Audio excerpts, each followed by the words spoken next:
Thanks for joining Sapelo Nerds, a coastal science podcast. I'm your host, Corinne. And I'm your host, Brittany. And we work at the National Estuarine Research Reserve, or NER, on Sapelo Island, a Georgia barrier island. Today, we wanted to talk to you about something coastal residents should be familiar with from June to November. Hurricanes. That's right, we are in the midst of hurricane season, and August through October tends to be the most active time. Each year, the U.S. Atlantic Southeast has an average of 14 named storms, 7 hurricanes, and 3 major hurricanes, which are hurricanes that rate as a Category 3, 4, or 5 on the Saffir-Simpson Hurricane Wind Scale. The Saffir-Simpson Hurricane Wind Scale can be confusing for most people.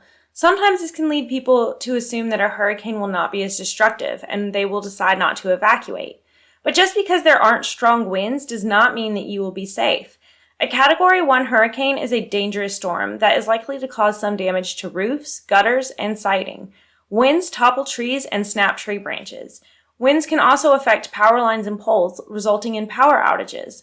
Flooding is also a major event that occurs in a hurricane.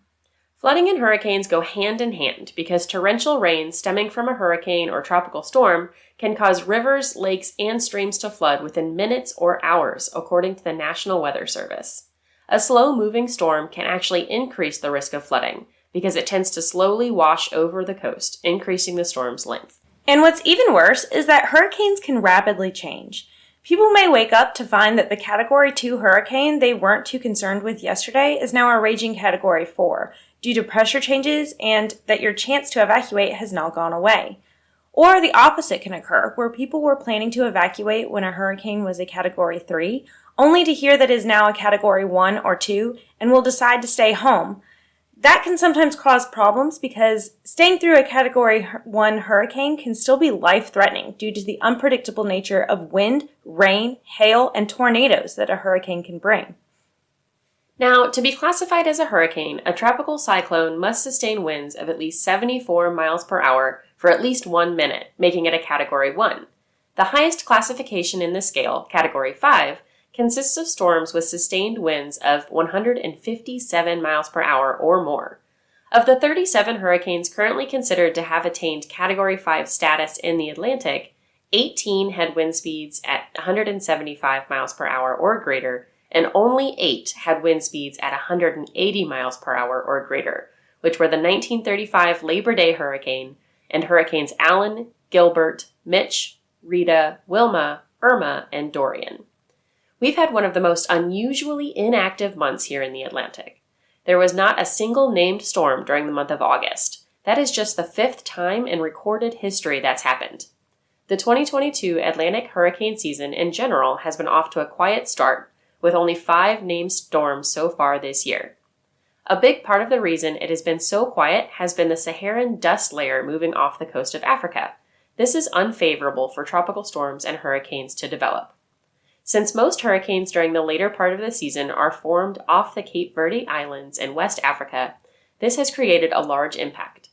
Not only does the dust layer contain dry air, but there's typically high wind shear as well, both of which suppress hurricanes.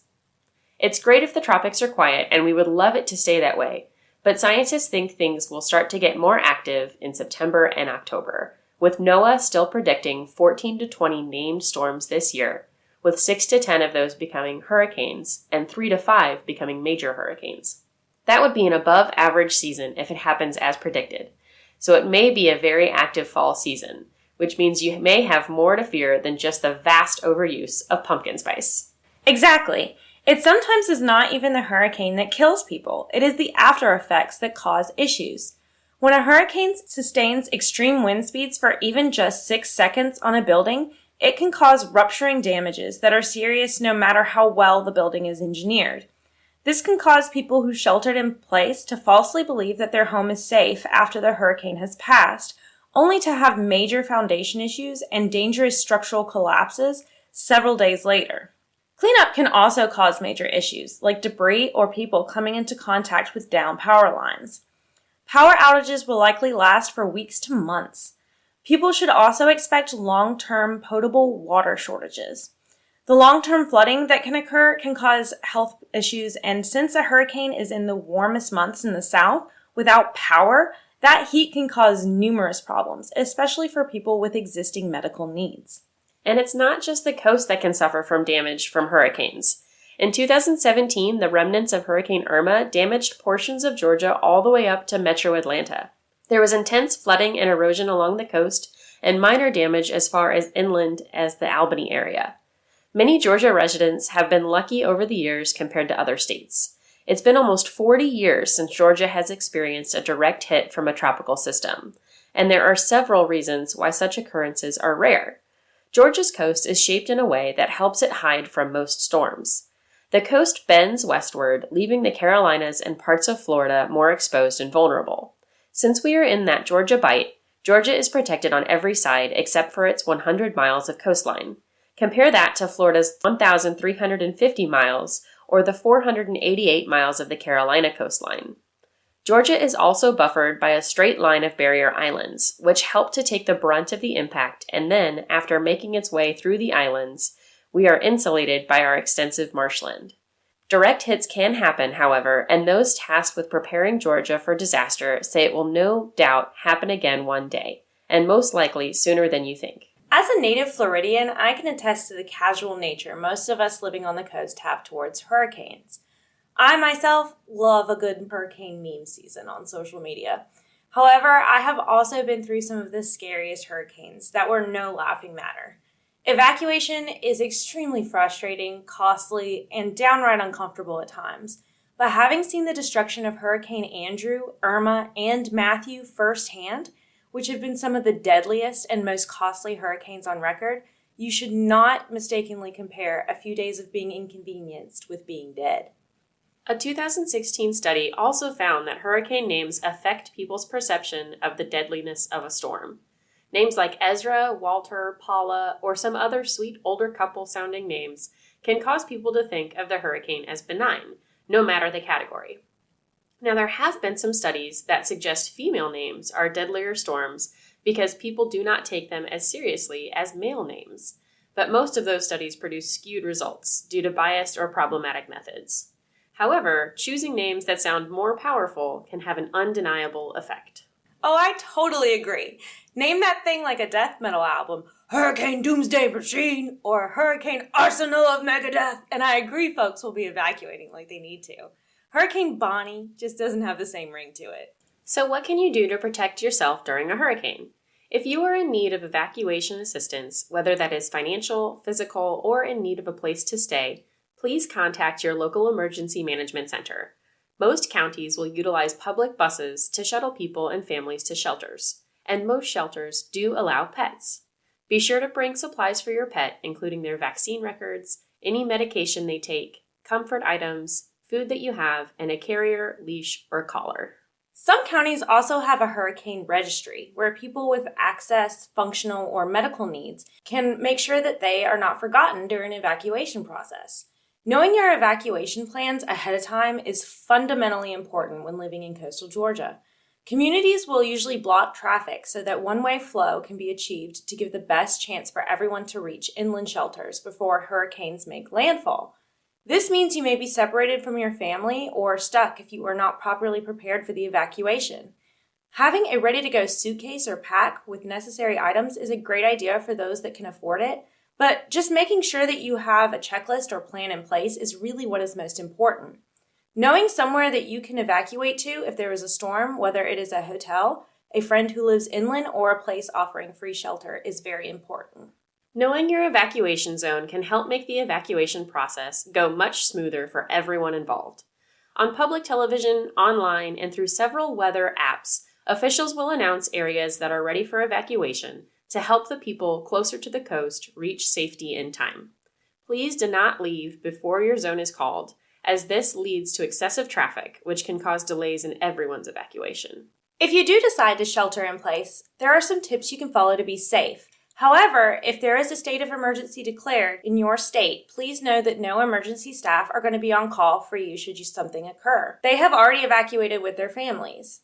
If you shelter in place, be prepared with a medical kit and all medications that you need for at least 2 weeks. Have enough food and water for at least 2 weeks. Do not eat all hurricane snacks immediately after the storm. Like we said before, just because the storm has passed does not mean that stores will be able to restock quickly, given transportation issues, blocked roads from debris, and power issues. Keep flashlights, candles, and backup generators accessible and lifted off the ground at least 3 feet should it flood into your home. Have an exit plan to your roof should flash flooding occur, and it's sometimes useful to store a kayak or float in the attic if you have an attic window. Keep a fire extinguisher close by, and just because it is raining does not mean that fires do not often occur during a hurricane due to the increased amount of wind and lightning. For more information about reducing your risk, check out the University of Georgia Marine Extension's video linked in our description. You can also contact the Coastal Resource Division of the Georgia Department of Natural Resources about your local post-disaster recovery plan, with a statewide guide linked in the description.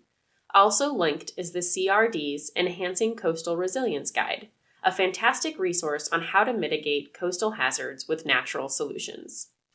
Yes, that's a wonderful resource, and one I use regularly in my work with coastal resiliency. Another great resource is the Resident's Handbook from the UGA Marine Extension. Both are linked in the description and are fantastic for homeowners.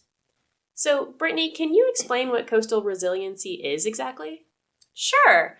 Coastal resiliency means building the ability of a community to bounce forward after hazardous events, such as hurricanes, coastal storms, and flooding, rather than simply reacting to impacts. Because all communities are going to face hazards, resilience is important. Resilience is our ability to prevent a short-term hazard event from turning into a long-term community-wide disaster. It is the intensive planning process that officials should be doing to make sure that recovery after a disaster, like a hurricane, is a smooth and orderly process. It is not only about making sure the recovery is not costly, but also ensuring that community residents do not feel hopeless or confused during what is a very difficult time in everyone's life. Community resilience differs from disaster preparedness because it looks at things holistically, from social, economic, and infrastructure levels, and over long periods of time versus just what has happened during a disaster. Communities can be resilient by putting in place long-term solutions that benefit healthcare, housing, and social well-being. So, what are ways that individuals can plan for their own homes to be resilient in the face of hurricanes? That's a great question with a really complicated answer. The honest truth is that no one can 100% prepare for the damage that hurricanes can bring, and accepting that as the first step. However, following local disaster ordinances and FEMA guidelines can help. Ready.gov/hurricanes, which is also linked in our description, has great resources that can help individuals and communities access this important information. You can also practice with scenarios that make you think about all the unexpected situations you can find yourself in during a hurricane. One of the FEMA practice scenarios is linked in our description, as well as the answer key, and I highly recommend everyone checking it out when they have some time. It really makes you think about what you might be missing in your hurricane preparedness checklist. It is incredibly important to be prepared, and hurricanes are no laughing matter. But what about weather jokes? Oh, well, obviously those are okay. What do you have to do to win gold at the weather forecasting competition? I don't know, what? You have to beat the reigning champion. Wow. Well, what do you call it when it rains chickens and ducks? I don't know. What? Foul weather! Okay. Time for a real question. Danny from Brunswick asks, what is storm surge? Isn't it just flooding? Thanks for asking, Danny. That can confuse a lot of residents on our coast. Storm surge is different from tidal flooding or rainfall flooding. It happens only around a water source and during a storm. Storm surge is the abnormal rise in seawater level during a storm, which is measured as the height of the water above the normally predicted tide. It is primarily caused by an increase in wind activity that pushes the water further into shore at high tide versus just rainfall amounts. According to the National Weather Service, storm surge from a Category 3 to 5 hurricane can cause flooding in all of Georgia's coastal counties and can push saltwater as much as 30 miles inland. The 1898 hurricane had the largest storm surge in Georgia, measuring over 16 feet in Brunswick. Compare that to Hurricane Irma, which had a 6.9-foot storm surge in Brunswick. Unlike Hurricane Matthew, Irma hit during a full moon, which caused unusually high tides. With generally dry conditions prior to Irma's arrival, flooding issues in this area were not nearly as bad as they could have been, though coastal Georgia experienced this significant flooding due to the coastal storm surge. For more information about any of the topics we covered today, or to submit your question that may be featured in our upcoming episodes, please email us at signer.socials@gmail.com. That's SINERR.socials@gmail.com. Thank you for listening to Sapelo Nerds, a coastal science podcast brought to you by the Sapelo Island National Estuarine Research Reserve. Please check back for more episodes released on the 1st and the 15th of each month. And that's the Sapelo Sound.